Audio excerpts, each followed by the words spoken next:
We are Paco and Lucia, the AI moderator bots who will narrate this podcast, prepared by German Echavarría, class of 1980, where German attached more than 81 sources of stories and memories of CESA, and under his script, we, Paco and Lucia, helped him structure and narrate it. We hope you enjoy it. I want you to picture something for me. Like, really close your eyes for a second if you can. Always a good way to start. Right.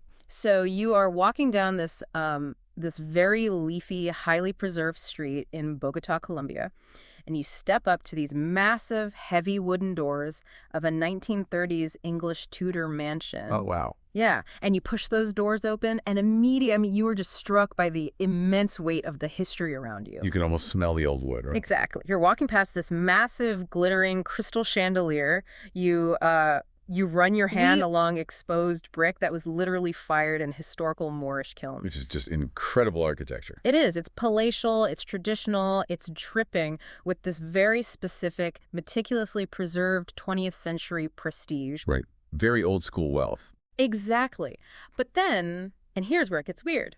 You take a turn down a hallway. Okay. You find this narrow little staircase, and you descend into the basement of this heritage site. And the moment your foot hits that bottom stair, the atmosphere completely fractures. It just shifts entirely. The smell of old wood vanishes. You are suddenly standing in the middle of a massive, aggressively modern, humming metaverse server farm. And a state-of-the-art AI development lab. Yes.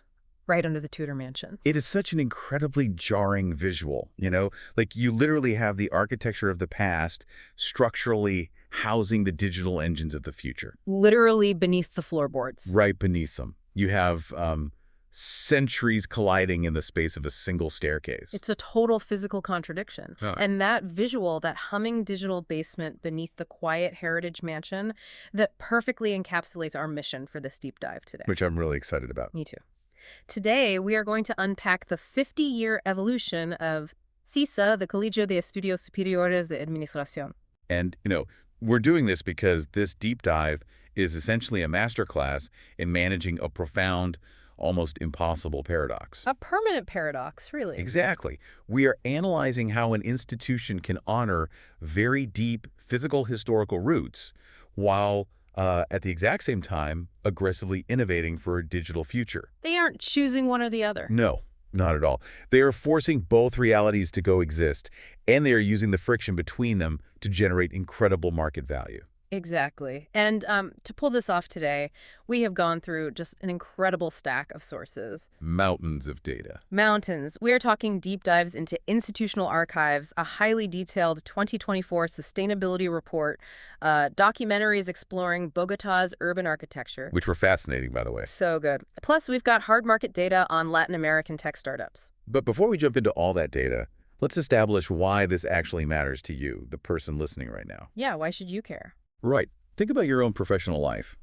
Like whether you are an entrepreneur trying to scale a new venture in a chaotic market. Or you're a corporate professional desperately trying to future-proof your career against demographic shifts and AI disruption. Exactly. You are facing the exact same tension. You have to honor the core legacy skills that built your career while completely rebuilding your operational toolkit for the algorithm economy. It's scary. Honestly. It is. But this story is a highly tangible blueprint for balancing that tradition with radical disruption. Okay, let's unpack this. We have this Tudor mansion housing a metaverse lab, but to understand how we got there, we have to travel back to the foundational crisis that forced this institution into existence. Right. So we're going back to the early 1970s. The macroeconomic landscape in Colombia at this time is, well, highly volatile. And also fiercely ambitious. Yes, very ambitious. The country is attempting a phase of rapid industrialization. They're trying to move away from purely agrarian exports and build a robust, self-sustaining internal market. They want to make things. Exactly. The private sector is eager to expand, to build factories, to modernize supply chains, but they hit a massive structural wall. And it was a wall that had nothing to do with capital, right? Like, they had the money to build the factory. It wasn't a lack of funding or machinery at all. It was a profound disconnect in the human talent pipeline. Interesting. Yeah, the traditional universities operating in Colombia at that time were trapped in what we classically call the ivory tower. So highly theoretical, deeply academic institutions that are just insulated from the messy realities of the free market. Precisely. These universities were producing brilliant, highly theoretical thinkers. I mean, a graduate could write a phenomenal peer-reviewed thesis on the socio-political impacts of macroeconomics. Or like the theoretical frameworks of global trade imbalances. Right. But when the local industrialists actually hired them, they realized these brilliant graduates lacked the practical, operational grit to run a business on the ground. They couldn't do the actual work. They couldn't manage a basic payroll under pressure. They didn't know how to optimize a broken supply chain. And they certainly didn't know how to scale a manufacturing floor while dealing with, local labor dynamics. Reading through the sources, this situation perfectly brings to mind an analogy that I literally cannot stop thinking about it. The private sector's frustration was completely palpable. It really was. It's like spending 4 years teaching a university student the advanced high-level physics of water. The physics of water. Walk us through that. Okay, so you sit a student in a pristine lecture hall for 4 years, and you teach them all about molecular displacement, fluid dynamics, surface tension. The exact chemical bonds of H2O. Right. They can ace every written exam on the theory of water, and then on graduation day, you put them in a boat, drop them into the middle of the ocean, and act completely bewildered when they immediately sink and drown. Because the theory is spotless, but the execution is fatal. Exactly. They knew the physics perfectly, but no one at any point in those 4 years ever taught them the physical, exhausting mechanics of treading water. Right. And that is exactly what was happening to the Colombian economy. They had all these graduates who understood the theory of commerce, but they were drowning the minute they stepped onto a noisy, chaotic factory floor. And the leaders of the private sector realized that the traditional university system was just far too bureaucratic, far too entrenched in centuries of academic tradition to pivot fast enough to save the industrial economy. They didn't have time for that. No, they couldn't wait a decade for academic senates to debate updating their syllabi. So the private sector did something quite radical. What did they do? They intervened directly. They decided to bypass the university system entirely and build their own talent pipeline from scratch. Wow. Which brings us to August 29, 1974. The historical archives show that 38 prominent businessmen and political leaders came together to sign the founding documents of CESA. And the DNA of this founding group is critical. You don't just have a bunch of factory owners looking for middle managers. No, it is the defining feature of the institution. When you analyze the founders, you immediately see this brilliant, critical, ideological synergy. You have two massive figures representing entirely different spheres of influence. Right. On one side, you have Carlos Restrepo, A former president of Colombia. Exactly. As a statesman, Restrepo brings an incredible level of institutional rigor and serious academic weight. He understands governance. Right. He understands long-term national development, and he ensures that this new school isn't just viewed as a flimsy, temporary corporate training program. He gives it the gravity of a true national institution. Yes, but balancing him out, acting as the counterweight, you have Hernán Echavarría Olózaga. One of the most influential, hardened industrialists in the country at the time. Right. Echavarría Olózaga brings a fierce, almost relentless pragmatism. He brings the market urgency. He ensures that the curriculum isn't just rigorous, but strictly tethered to the realities of the free market. Exactly. When you combine the statesman's rigor with the industrialist's pragmatism, backed by major national associations, you get a completely unique institutional DNA. And let's actually pause on those associations for a second, because the sources mention they were backed by ANDI and INCOLDA. Right. For a listener who isn't steeped in Colombian economic history, what exactly are those organizations, and why does their backing even matter? That's a crucial point of context. NDI is the National Business Association of Colombia, essentially the most powerful syndicate of industrial and corporate players in the country. The heavy hitters. Exactly.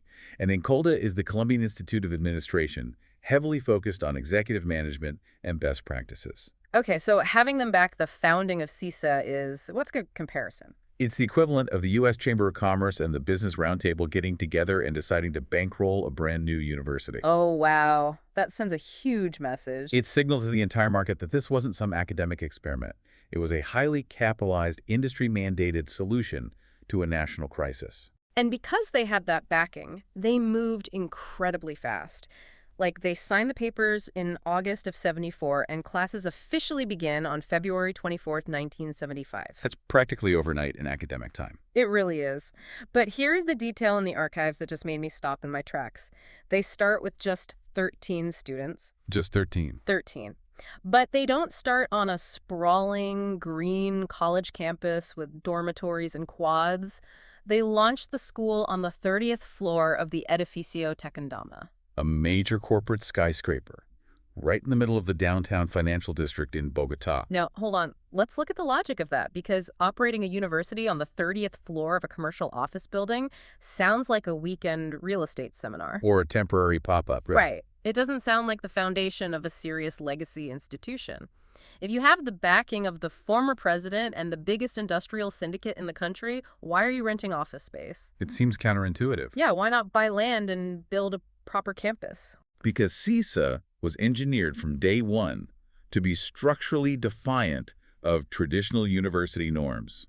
It was built as a monodisciplinary business incubator. Meaning they refused to teach anything other than business administration. Precisely. They weren't trying to build a massive liberal arts college with a sprawling campus, housing a humanities department, an engineering department, and a fine arts program. Where everyone is fighting for budget. Exactly.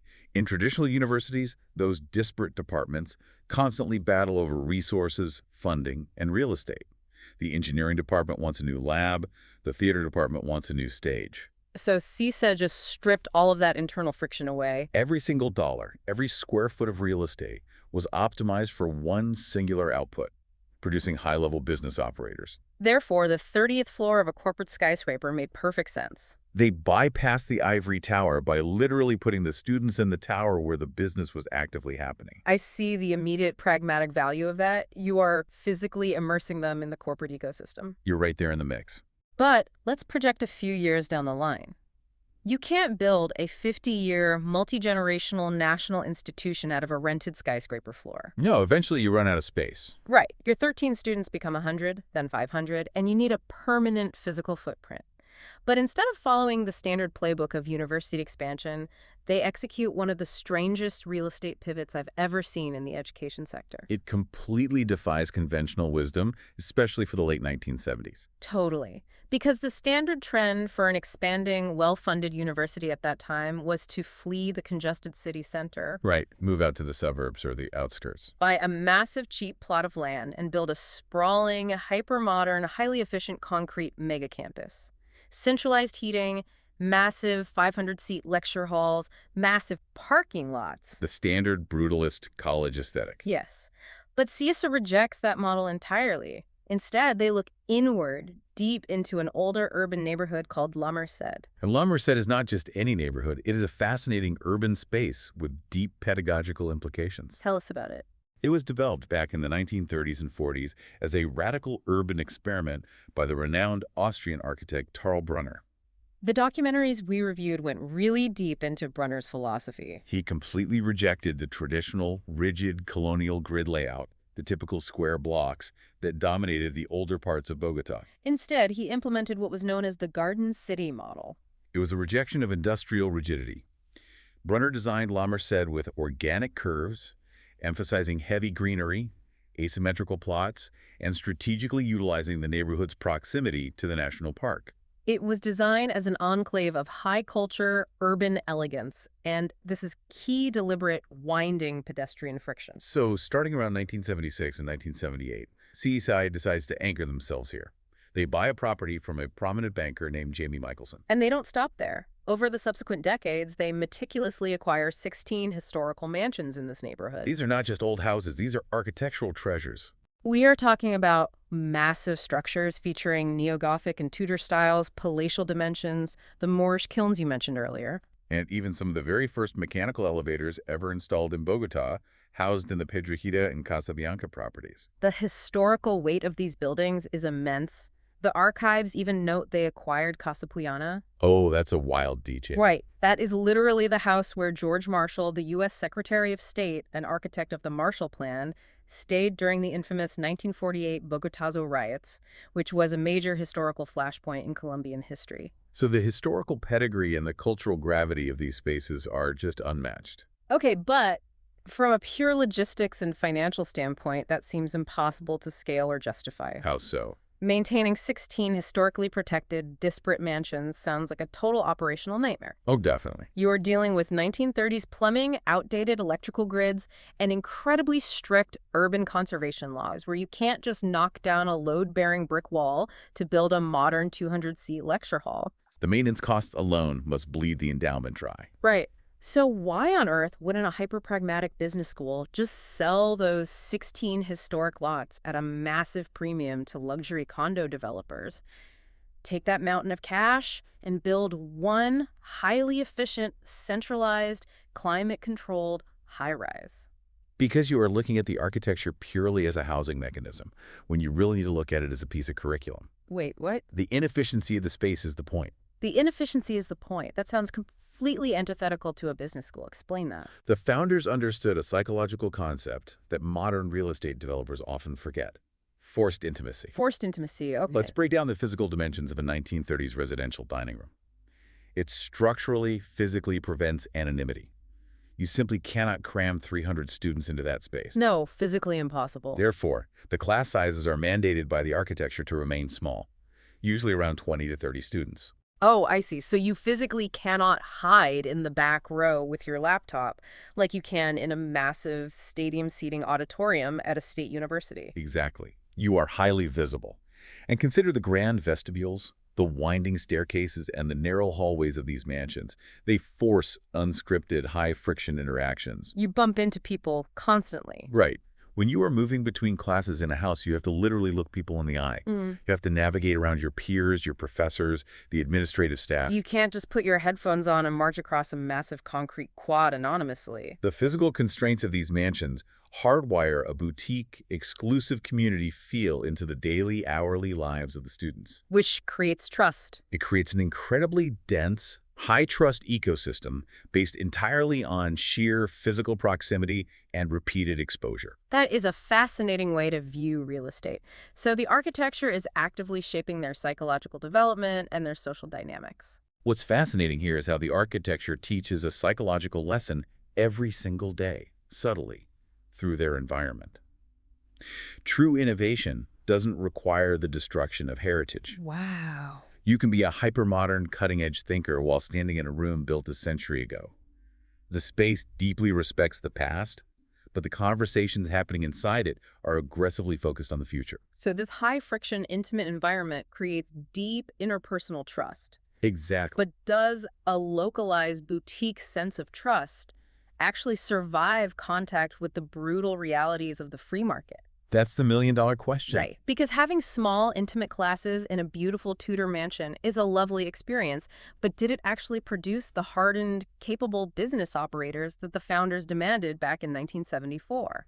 Let's look at the hard economic output of these alumni. The data on their macroeconomic footprint is frankly staggering, particularly when you contextualize it against their physical scale. Right, let's establish that scale so you, the listener, understands the baseline. It's a very small, highly concentrated base. Very small. Over 5 decades of operation, we are only talking about roughly 4,500 undergraduate alumni and 5,800 postgraduate alumni. That total number is a tiny fraction of the annual output of a massive state university. And yet, that highly concentrated small group has founded over 300 major companies and generated more than 15,000 direct, verifiable jobs in the economy. A massive 30% of their graduates currently hold C-suite or top-level board leadership positions. Which is huge. But the statistic that truly validates the original business incubator thesis is their founder rate. 1 in 20 graduates starts a business. 1 in 20. That is a ridiculous conversion rate for entrepreneurship. And we aren't just talking about opening small, local brick-and-mortar retail shops. When you look at the modern digital economy, the impact is wild. Oh, absolutely. Almost 200 alumni are behind major disruptive tech startups right now. And here's the stat from the market data that completely blew my mind. Out of the Forbes top 100 Colombian startups, an astonishing 18 are directly founded by CESA graduates. Think about the density of that impact. That is an 18% market share of the top-tier, highest-growth innovation ecosystem in the country. All originating from one single, small, monodisciplinary school housed in historic mansions. It's incredible. I want to bring this to life for you because the variety of the market disruption these graduates are causing is incredible. They aren't all just building the same type of software. Boy, it's very diverse. Just looking at the sources. You have Miguel Silva Trullo. He founded Frubana. Which is a huge deal. Yeah, Frubana is essentially revolutionizing the agricultural supply chain. Historically, getting food from a rural farm to an urban restaurant involves a dozen middlemen, massive price markups, and huge amounts of food waste. Frubana uses tech to bypass those traditional friction points, connecting farmers directly with restaurants. It's massive logistical disruption that solves a deeply entrenched real-world inefficiency. And then you have Santiago Londoño, who co-founded Hunty. They are attacking the notoriously inefficient recruitment and HR space in Latin America, using heavy tech algorithms to match applicants with employers, completely eliminating the bias and sluggishness of traditional hiring agencies. And moving into the financial sector, there's Christian Knudsen. He co-founded Lulo, which is a major fintech platform. Very timely, too. In a region that often struggles with local currency devaluation and inflation, Lulo allows users to save in digital dollars and crypto assets. So he is solving a massive, urgent macroeconomic pain point for the everyday consumer using decentralized tech. Exactly. And Maria Jose Ramos, a driving force behind FitHub, which is absolutely dominating the healthy market e-commerce space. They are everywhere. So analyzing all of this, I have to pose a critical question. Because a rigorous technical curriculum alone simply does not explain an 18% share of a Forbes 100 list. No, it doesn't. You can learn supply chain management, or how to code an app, or how to read a balance sheet at 100 different universities in Latin America. What is the actual underlying mechanism driving this specific, highly disproportionate success? To understand that underlying mechanism, we have to deeply analyze the concept of relational capital. Okay, let's get into it. And I want to be very careful to distinguish this from the massive, often empty cliché of business school networking. Right, because when people say networking, I picture standing in a hotel ballroom with a plastic name tag, handing out paper business cards over lukewarm coffee. Having superficial conversations. Exactly, and hoping someone remembers my name on LinkedIn a month later. That is highly transactional, low-stakes networking. Relational capital, as cultivated at CESA, operates on an entirely different frequency. And it is a frequency that is largely dictated by the harsh macroeconomic realities of the Latin American market. Walk us through those market realities. Why is the environment so different? Well, in the Latin American market, institutional trust is historically low. We are talking about regions that have dealt with historical inflation, currency volatility, complex regulatory environments, and occasional political instability. Right. It's a tough environment. Furthermore, early-stage venture capital is incredibly scarce and highly risk-averse. If you compare it to the ecosystem in Silicon Valley, where seed money flows quite freely based on a pitch deck and a charismatic founder, the Latin American VC ecosystem demands a much higher threshold of proof and trust before they write a check. So if you are a brilliant 24-year-old wanting to start a tech company in Bogota, raising that critical first $1 million is incredibly hard, not because your idea is bad, but because investors simply don't have the institutional mechanisms to trust you yet. Precisely. They don't know how you handle pressure. They don't know if you have ethical grit. Therefore, the CSE campus acts as a multi-year, highly intensive vetting mechanism. Oh, I see. Remember the forced intimacy of the Tudor mansions we just discussed? Yeah, the tiny 1930s dining rooms. Over 4 years, these students aren't just taking notes next to each other in a sterile lecture hall. They are actively, constantly auditing each other's competence. Wow, auditing, that's a strong word. But it's true. They are watching how their peers handle a failed project, how they handle stress during a complex negotiation simulation, whether they cut ethical corners when a deadline looms. They are essentially doing a 4-year due diligence process on their future co-founders and investors. If we connect this to the bigger picture, think of relational capital in this context as a high-end escrow service for trust. That makes so much sense. It is an institutionalized risk mitigation strategy. The alumni network acts as a built-in, highly vetted angel syndicate. So if a CESA graduate wants to launch a radical new fintech app, they don't have to cold pitch a skeptical venture capital firm that views them as a high-risk unknown. No, they pitch the person they spent 3 years debating with in that tiny 1930s dining room. The baseline of operational trust is already established. That drastically lowers the friction of early-stage fundraising, allowing them to scale much faster than their competitors. Exactly. That makes perfect structural sense. The architecture forced the intimacy built the rigorous trust, and that highly vetted trust funded the massive tech innovation. It's a closed, highly efficient loop. But, and looking at the timeline here, I have to point out a critical, almost fatal vulnerability in this system. What's the vulnerability? Well, relational capital, no matter how strong, has an expiration date if the broader market outpaces your technical skills. How so?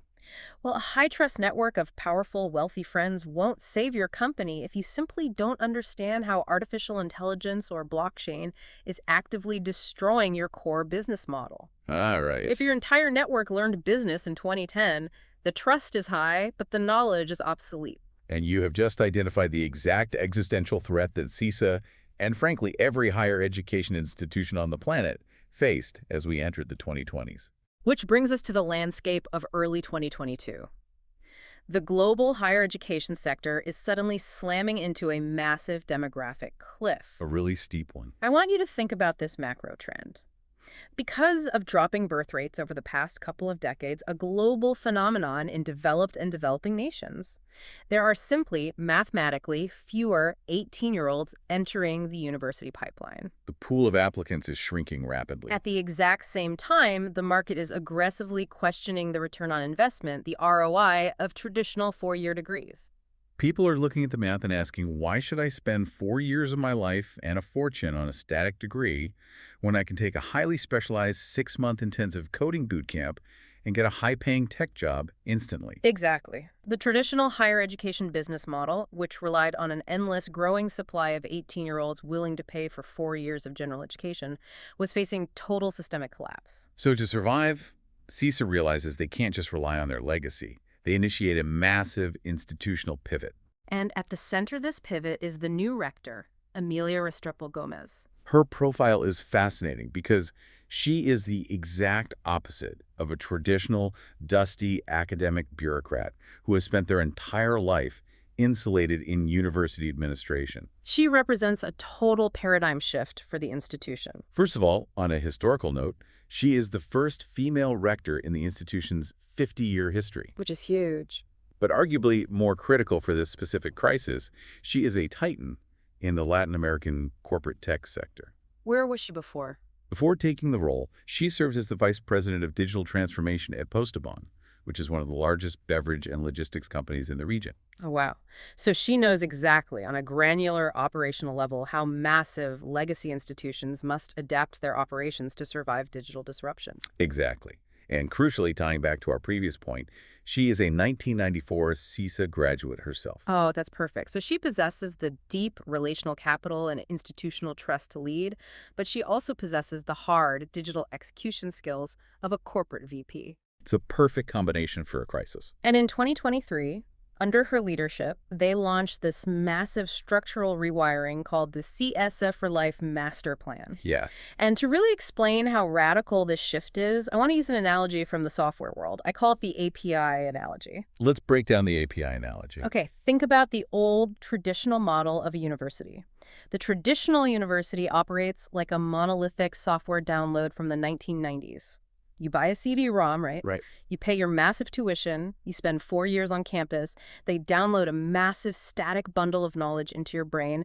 They hand you a piece of paper called a diploma, and the transaction is permanently over. It is a closed final transaction. The university has no further responsibility for your intellectual upkeep. Exactly. But 10 years later, that 2015 marketing or finance knowledge you downloaded into your brain is completely obsolete in a 2025 algorithm-driven, AI-integrated economy. Right. But the university doesn't care. They already have your tuition money from a decade ago. They've moved on. What Emilia Restrepo Gomez did was fundamentally shift the institution from a static, one-time software download to an open API. An application programming interface. Right. A model built on continuous, frictionless connection. Right. CESA for Life turns the university into an API. Alumni are no longer considered former customers who just get hit up for donations once a year. They are viewed as lifelong subscribers who are continuously plugged into the CESA mainframe. Whenever an alumnus hits a friction point in their career, say, they suddenly need to understand how to integrate crypto payments into their supply chain, or how to manage a fully remote international team. They just ping the API. They log back in, download a highly targeted 6-week intensive micro-credential, update their skill set, and go right back into the workforce. But the operational agility required to execute that API model internally is immense. It really is. You can't just take a traditional 2-year master's degree, chop it into smaller pieces, and call it a micro-credential. No, that wouldn't work at all. You have to fundamentally tear the curriculum down to its studs and rebuild it into highly flexible, stackable modules. And you have to curate specialized, hyper-targeted communities based on exactly where an alumnus is in their professional life cycle. The sources mentioned a few of these specific communities, and they are incredibly targeted. Like the silver economy one. Yes. They created a silver economy community specifically targeting older entrepreneurs, perhaps in their 50s or 60s, who have massive capital and experience, but who are looking to pivot late in their careers into digital spaces. They also have highly specific communities for luxury goods management, sports management, and high-level tech leadership. They aren't treating a 22-year-old graduate and a 55-year-old CEO as the same consumer. Exactly. But let's look at the math on that, though. From a pure logistics and administrative standpoint, that seems impossible to scale. Sounds like a nightmare. Managing hundreds of highly specific, constantly updating micro-credentials across thousands of lifelong learners coming in and out of the system at different times, you would need an entire skyscraper just for the HR and administrative departments to manage the course creation, the syllabus compliance, and the grading. It sounds like bureaucratic quicksand. Totally. Which is exactly the problem that kills most university innovation. The administrative burden crushes the pedagogical ambition. But this leads us directly into how CESA solved that administrative bottleneck. And it brings us back to the visual of the metaverse basement from our introduction. They deployed AI. Specifically, they launched SHI, CESA's proprietary educational artificial intelligence assistant. Okay, I have to stop you there and demand some strict clarification. Sure. Because literally every single university, corporation, and startup on the planet in 2024 claims they're using AI. But 99% of the time, that just means they allow their students to use ChatGPT to brainstorm essay outlines, or they slap a basic, unhelpful chatbot onto their admissions website to answer FAQ questions. It's a marketing gimmick. Exactly, it's hype. How is SHI actually functionally different? It is fundamentally different because SHI is not a student-facing gimmick. Right. It is not there to help a freshman write a paper. Okay, so who uses it? It is an enterprise-level infrastructure tool deployed deeply across the faculty backend. We are talking about over 190 tenured and adjunct teachers actively utilizing this system to operate the complex API model we just discussed. Let's dig into the operational grid of that. How does a teacher actually use it? Walk me through a use case. Let's say the market demands a new skill, and a professor needs to rapidly spin up a new 6-week micro-credential on, say, algorithmic trading and AI ethics. Okay. In the old legacy system, drafting that syllabus, ensuring it met all national educational standards, formatting it, and creating the complex grading rubrics would take weeks, if not months, of grueling administrative labor and committee approvals. Right, endless meetings just to approve the reading list. Exactly. With SHI, the system automatically cross-references the institution's strict pedagogical frameworks, international accreditation standards, and real-time market data to instantly generate structurally sound course proposals and highly detailed, legally compliant grading rubrics. Wait, instantly? So it does the bureaucratic heavy lifting instantly? The efficiency gains are incredible. According to the deeply audited 2024 sustainability report, the deployment of SHI cut administrative course creation time for the faculty by 50%. Half their admin time just vanished. Just gone. But why is that so critical? Is it just a cost-cutting measure? Like, are they just trying to save money on administrative staff? No, not at all. It's about the strategic reallocation of human capital to where it is most valuable. What do you mean? By removing the soul-crushing bureaucratic friction of course design, professors aren't just going home early. They're explicitly directed to reallocate that massive block of saved time to high-value human mentorship. Oh, that makes sense. They use that time to provide hyper-personalized student feedback, to conduct one-on-one advising, to build the relational capital we discussed earlier. The AI handles the rigid structure, so the human can handle the messy nuance of real mentorship. I love that. And think about the change management required there. Anyone who works in a massive organization knows about the shadow IT problem. where employees secretly use tools like ChatGPT because the official corporate tools are terrible. Right. By building Shy as a highly effective enterprise-grade tool, CESA ensured the professors actually wanted to use it because it legitimately made their lives easier. It standardized the pedagogy without a faculty revolt. Precisely. And it isn't just AI operating invisibly on the back end. This brings us back to that striking visual from the intro. The CSI lab didn't just deploy Shy, they aggressively integrated immersive tech. Oh, right, the metaverse stuff. They logged over 200 hours of training in the metaverse and augmented reality. So you literally have students sitting in a 1930s Tudor mansion, surrounded by Moorish brick and crystal chandeliers, strapping on cutting-edge VR headsets to learn digital asset management and remote team leadership. It is the ultimate physical synthesis of their paradox. Tradition, housing disruption. But did it work? We can talk about cool VR headsets and API analogies all day long, but at the end of the day, a business school has to balance its own books. True. Did the continuous learning model and the AI integration actually save the financial ledger from the demographic cliff? The ledger results provide absolute, undeniable validation for the strategy. What were the numbers? They implemented what the institutional archives call a conscious austerity in legacy administrative areas, cutting the fat where it didn't matter, combined with incredibly aggressive targeted technological investment. And the result? The result. During a period where many universities are facing deficits, CEMBA maintained a double-digit operational margin. Even more impressively, they projected a 21% revenue growth in 2024 and a solid 13% growth in 2025. Wow, so they completely outmaneuvered the demographic cliff. They didn't just survive, they turned an existential threat into a massive growth cycle. They digitized their delivery without sacrificing their premium positioning. But that introduces a massive secondary risk. Think about how the broader academic market perceives disruption. Oh, the traditionalists. Exactly. When a traditional legacy university sees you chopping up degrees into stackable 6-week modules, and they hear you are using AI algorithms to instantly generate syllabi and grading rubrics, the immediate cynical assumption from traditional academia is that you are diluting the academic rigor. They assume you have turned into a digital diploma mill. Yes. How did CESA prevent the global market from thinking they were cheapening their own prestigious brand? They preempted that exact criticism by voluntarily subjecting themselves to the most grueling, rigorous external audits in the global education sector. So they welcomed the scrutiny. They didn't just try to maintain their historical standards during this rapid digital disruption. They actively sought to elevate their global accreditations to prove their rigor. Let's detail that hardware, because in the academic world, accreditations act as the ultimate objective quality control. You can't just buy them. No, you definitely can't. First, the sources note they break into the top 10 in Colombia's QS rankings, which is a massive benchmark for overall institutional quality and reputation. They also maintain their membership in the AACSB. And for context, AACSB is basically the gold standard for global business schools.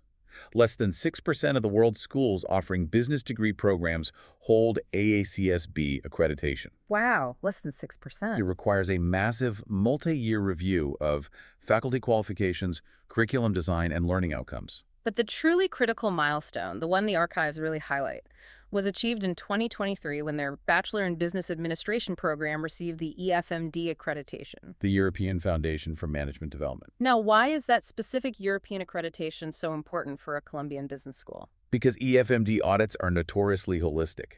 They do not just look at a spreadsheet to see if your calculus or accounting curriculum is mathematically up to date. What do they look at? They dig deep into the philosophical and operational core of the institution.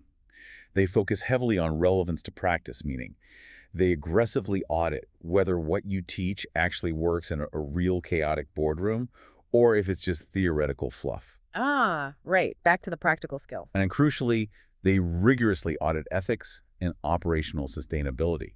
If you are just a fast, tech-driven diploma mill pumping out micro-credentials without a core ethical framework, you will fail an EFMD audit instantly. And to top it off, on a national level, the Colombian National Council of Accreditation reviewed their entire operation and renewed their high-quality status all the way out to 2032. So the academic rigor was objectively bulletproof. They proved you could be fast and deep at the same time. But I want to circle back to the sustainability aspect of that EFMD audit because the sources brought up something fascinating. What was that? They noted that CESA was designated the first Ashoka Changemaker campus in South America, and they published their first Global Reporting Initiative, or GRI, report in 2023. Which proves they are deeply committed to not just teaching sustainability, but executing operational sustainability on their own campus. Right, but let's apply some critical thinking to that. Okay. Implementing a slick, photogenic sustainability program on a brand new, modern green campus built out in the suburbs is relatively easy. Sure. You have a blank slate. Exactly. You just angle the roofs, install massive solar panels, and build an industrial recycling center behind the dormitories. But how on earth do you implement physical waste management sustainability in a highly regulated 1930s heritage neighborhood where you literally cannot alter the historic facades? Where space is at an absolute premium. Right, and where zoning laws absolutely forbid you from building an industrial waste facility. It is an incredibly complex logistical puzzle. It's like trying to perform open-heart surgery while the patient is walking around. You cannot disrupt the aesthetics. So how did they do it? To solve it, CESA utilized the concept of the living lab. They turned their own severe architectural constraints into an operational experiment for their students to study. They implemented a highly specific, low-footprint technological solution for their organic waste: biodigester bales. Biodigester bales. Okay, let's dive into the mechanics of that. Explain how a biodigester bale works biologically and why it's the only solution for a heritage garden. A standard university produces a massive amount of organic waste food scraps from the cafeterias, landscaping debris, etc. Tons of it. Normally, you'd need a massive open-air compost facility which produces severe odors and attracts pests, which would immediately violate the zoning laws of the Merced neighborhood. Yeah, the neighbors wouldn't like that. Not at all. Instead, biodigester bales involve meticulously pressing organic waste into highly compacted, tightly bound geometric blocks right there in the historical gardens. What does the compaction actually do? By heavily compacting the material and managing the specific ratio of carbon-rich materials like dry leaves to nitrogen-rich materials like food scraps, the bales facilitate highly efficient aerobic composting. Okay. Because it's perfectly balanced and tightly packed, it generates intense internal heat that breaks down the waste rapidly without producing the foul odors or methane emissions associated with rotting garbage. Oh, that's clever. It allows for the processing of massive amounts of organic waste in a very small, aesthetically neutral footprint, without disrupting the historical integrity of the space. And what did they do with the compost? They use the resulting rich compost to forge alliances, to actively replant and integrate native Colombian plant species into the campus grounds, restoring the local microecology. So they're preserving the 1930s architectural shell, but completely updating the biological ecosystem operating within it. Exactly. And the pedagogical value of this is immense. It isn't just about saving money on waste disposal. It's a lesson. It proves to the business students who walk past those silent, odorless biodigester bales every single day that modern business leadership is inextricably linked to sustainable operational leadership. You cannot separate the two. They see in real time how innovation solves regulatory constraints. That is a brilliant, highly localized way to handle environmental impact. But as we dig deeper into the sources, it becomes clear that their most explosive systemic impact wasn't actually in environmental sustainability. No, it was in the realm of social structural impact. So they've mastered environmental sustainability in this heritage space, but limiting their impact to just the physical environment ignores the biggest structural issue in the corporate world: the social ecosystem. Right. How did they apply this exact same relational capital we discussed earlier to hack the corporate patriarchy? Which brings us to the core of Project H. Let's dive deep into Project H, because this is where the concept of relational capital, which can sometimes sound like a selfish tool used just to get funding, gets weaponized for massive social good. Project H was a targeted, aggressive initiative specifically designed to prepare and place women onto major corporate boards of directors. To truly understand the magnitude and the necessity of this project, we have to establish the grim baseline of the corporate landscape they were attacking. We aren't talking about ancient history. We're talking about 2018. In 2018, female representation on the boards of directors of companies listed on the Colombian Stock Exchange was sitting at a dismal 15%. 15%. That means 85% of the ultimate corporate decision-making power was concentrated entirely in the hands of men. And I wanted to think about how a corporate board actually functions. Corporate boards are the ultimate insular old boys networks. Very true. You do not get a seat at that table by submitting a highly polished resume to a generic HR inbox. You do not get interviewed by a recruiter. You get a board seat because the existing members of that board, the other powerful people at the table, already know you and trust you intimately. It is the ultimate, purest expression of relational capital. And for decades, women were structurally and systematically locked out of those specific informal trust networks. They weren't invited to the golf games or the private dinners where the real vetting happened. So from a systemic standpoint, how do you fix a massive structural deficit of trust? Right, because you can't just demand trust. Exactly. You have to bridge it with undeniable institutional authority. CESA realized they couldn't just offer a weekend training seminar for women, hand them a certificate, and hope for the best. That wouldn't change anything. They had to actively intervene in the market mechanics. First, they built a highly intensive, rigorous curriculum, specifically focused on the brutal realities of the boardroom: deep corporate governance, complex financial oversight, legal liabilities, and high-stakes crisis management. So they gave them the hard skills. They put over 700 highly qualified women through this rigorous academic crucible. But training alone isn't enough, right? If the old boys club still controls the door and refuses to open it, all the training in the world doesn't get you a seat. A brilliant, highly trained outsider is still an outsider. Which is where CESA deployed their masterstroke. They weaponized their own central dominant position in the Colombian economy. How? Because so many existing board members, CEOs, and C-suite executives across the country were already CESA alumni, because CESA had spent 50 years building that relational capital. The institution could directly vouch for these newly trained female executives to the people currently holding power. Ah.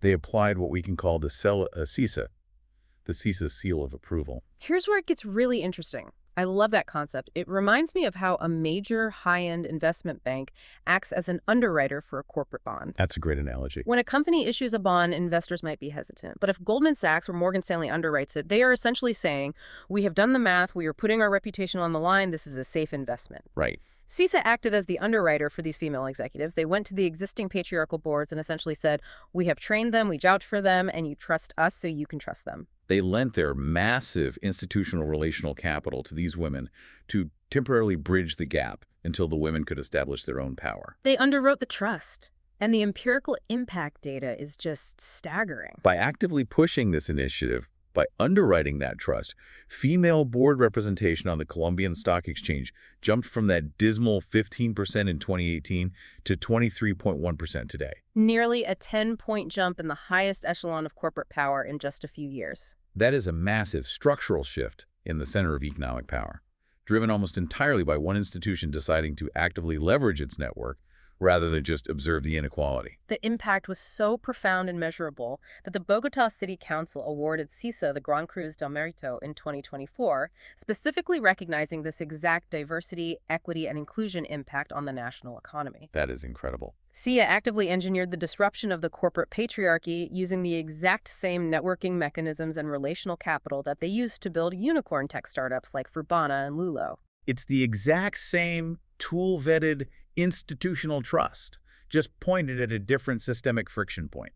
It perfectly illustrates their overarching philosophy and operational genius. Which means, as we approach the end of this analysis, it's time for us to pull all these disparate threads together. Let's synthesize this. We've gone from a 1974 skyscraper incubator trying to save the industrial economy to acquiring 16 historical Tudor mansions to force human intimacy. To digging a metaverse basement using shy AI to eliminate bureaucratic friction. Then finally to hacking the corporate patriarchy with Project H. Looking at all of this evidence, what is the unified theory of CESA? The central thesis. The reason this institution has not just survived, but thrived and dominated over 50 years of relentless, chaotic global disruption is their absolute mastery of what I call a permanent paradox. A permanent paradox. Explain how they manage that tension. Yes. On one hand, they are incredibly, almost stubbornly rigid about their core ideology. They absolutely refuse to negotiate on the pillars that Restrepo and Echavarría Olózaga laid down in 1974. What are those pillars? A strict monodisciplinary focus on business administration, a demand for unwavering ethical leadership, a mandate for entrepreneurship, and a commitment to positive social impact. Those are the concrete pillars. They haven't moved an inch on why they exist. The core is untouchable. But on the other hand, operationally, they are radically, aggressively flexible. They possess absolute zero sentimentality about the physical or digital methods of delivery. the ideology is sacred, but the vehicle is entirely disposable. Exactly. If the market requires physical intimacy to build startup trust, they will gladly buy 1930s mansions with 100-year-old plumbing. But if the global demographic cliff threatens the viability of the four-year degree, they will launch lifelong digital APIs and micro-credentials without a second of hesitation. If administrative burdens slow down their professors' ability to mentor, they will deploy enterprise AI overnight. They are fiercely rigid on the why, but infinitely ruthlessly adaptable on the how. The ideology is sacred, the vehicle is disposable. That is the perfect summary. And as we wrap up this deep dive, I want to turn back to you, the listener, and leave you with a final provocative thought to mull over, one that connects this entire story back to your own life and career in our increasingly digital age. It's something we all have to think about. We currently live in an era where massive sectors of the global economy are rushing to become 100% virtual, completely frictionless, and entirely location independent. The physical world, the commute, the office, the handshake is actively, aggressively being engineered out of our daily lives by algorithms and remote work protocols. Right, everything is on a screen. Yet, look at CESA's massive economic footprint. Those 300-plus companies, the 18% share of the Forbes 100 startup list, the massive shift in corporate board representation, all of that immense power is deeply, inextricably rooted in physical, historically grounded architecture. It's rooted in the real world. It is rooted in physical spaces that actively force face-to-face friction, that demand eye contact, that require unscripted, awkward interactions in a grand vestibule. These are fundamental, biological, human trust-building exercises that you simply cannot replicate on a high-definition Zoom call or in a highly efficient Slack channel. You really can't. So the question I want you to explore as you go back to your work this week is this. As we move further into a cheap, infinite digital sphere dominated by AI and frictionless remote work, will the ultimate premium luxury in business actually be physical, historical spaces that force us to unplug, look each other in the eye, and interact in the real, messy world? That's a great question. Because as digital connection becomes infinite, free, and frictionless, true physical trust becomes incredibly scarce. And in any market, what is scarce becomes infinitely more valuable. Podcast moderator, German Echavarría, narrated by Paco and Lucia.